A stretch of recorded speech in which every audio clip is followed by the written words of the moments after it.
Now each group or group number basically I'm talking about, remember the group number tells us about the valence electron in the elements or in the atoms of the elements. Like if an element is belonging to a first group, so it will be having how many valence electrons? 1. If element is belonging to a third group, how many valence electrons does it is having? 3. So this is how. Now this doesn't mean though elements which are having which is belonging to a group number 11 or 12 or 13 is having 13 valence electrons. Whenever the number goes beyond 10, simply subtract 8 out of it. So that means the valence electrons for element in group 13 is 3 minus, sorry, not 8, we have to subtract 10.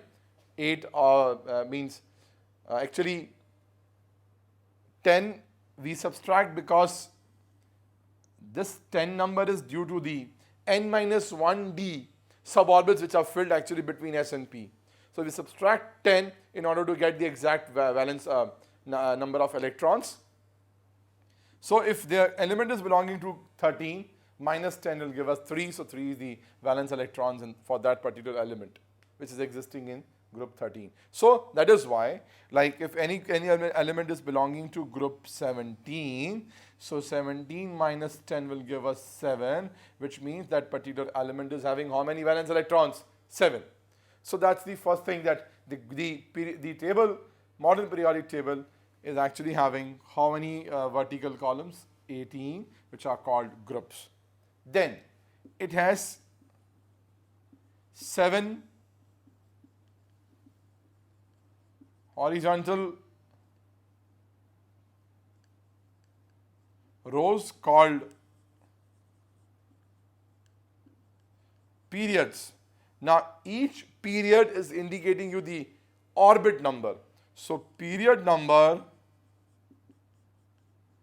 is to be considered as orbit or shell number to which its valence electrons belongs of that particular element. So this is what is the simplest classification is. Other most important thing is that this modern periodic table, though it is based on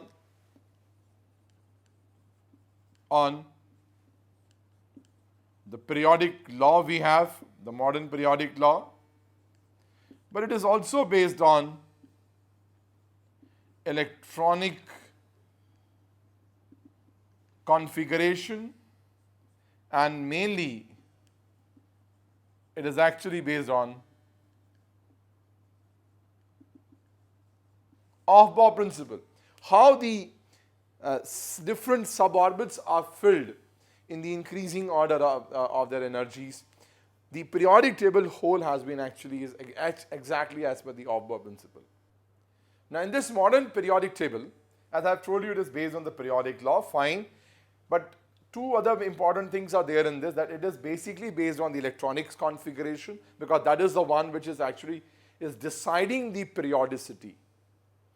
And it is basically, it is the main, that electronic configuration which is mainly responsible for the similar physical and chemical properties of the elements which have been together placed in certain groups. So a lot of emphasis has been given to the Aufbau principle and the electronic configuration, and because of this, the periodic table is mainly divided into your 4 groups or 4 blocks. So table is divided into 4 blocks. It is depending upon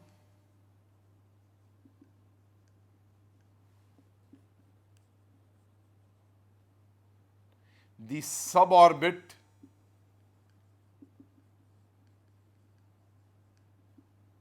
to which the last electron of the atom belongs. Suppose for any the atoms of the for any element, the last electron is entering into the s suborbit, so that particular element will be present in the s block. If the last electron is entering into the p suborbit, it will be in the p block. If last electron is entering into the f suborbit, it is in the f block, and if it is entering into the d suborbit, it will be in the d block. So table is divided into 4 blocks. Those 4 blocks are s block, p block,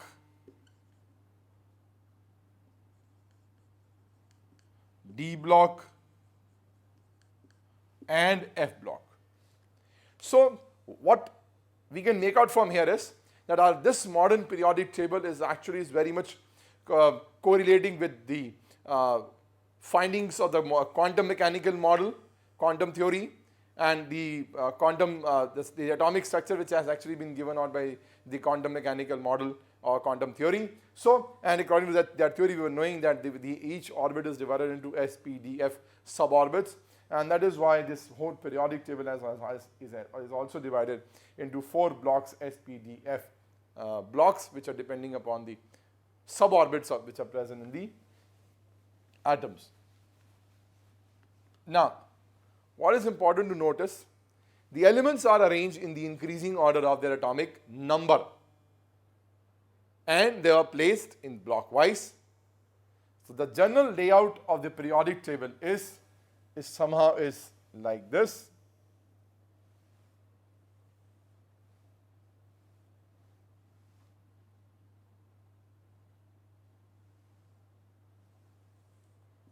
The general layout is like this.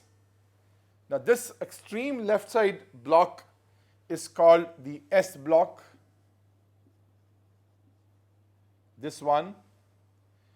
This in between is basically D block, and this is what we have is P block. Now if I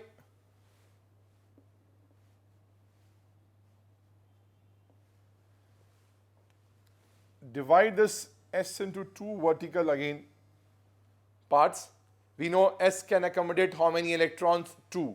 That is why S block has 2 groups, group number 1 and group number 2. Then P can accommodate 6 electrons. So P has 6 groups.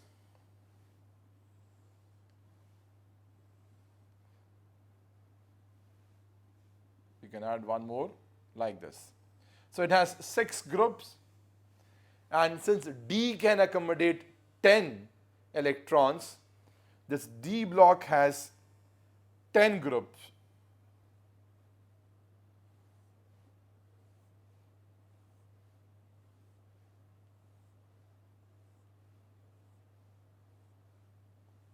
So it is like this. So number starts from 1, 2, 3, 4, 5, 6, 7, 8, 9, 10, 11, and 12.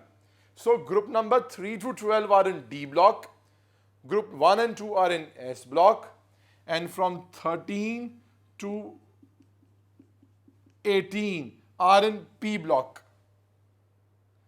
We separately place F block below the main periodic table.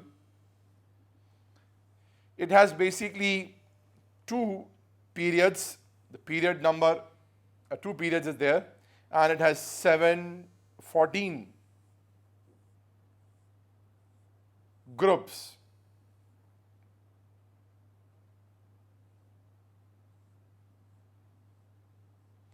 Why 14? Because F can accommodate 14 electrons. So this is what we have is called F block. Now we have 7 horizontal rows which are called periods. So if this is the first period we have, this is the second period we have, this is the third period we have, then we have fourth period. So 1, 2, 3, 4. Then we can have 5, and then we can go for another 6th, and the 7th. 7th basically is almost as incomplete, so it generally doesn't goes beyond much beyond in the 7th period. So we have basically 7 groups, 7 periods, the horizontal one, and 18 such groups. Now let us take these blocks individually and let us study the elements which are present in them along with their certain general properties.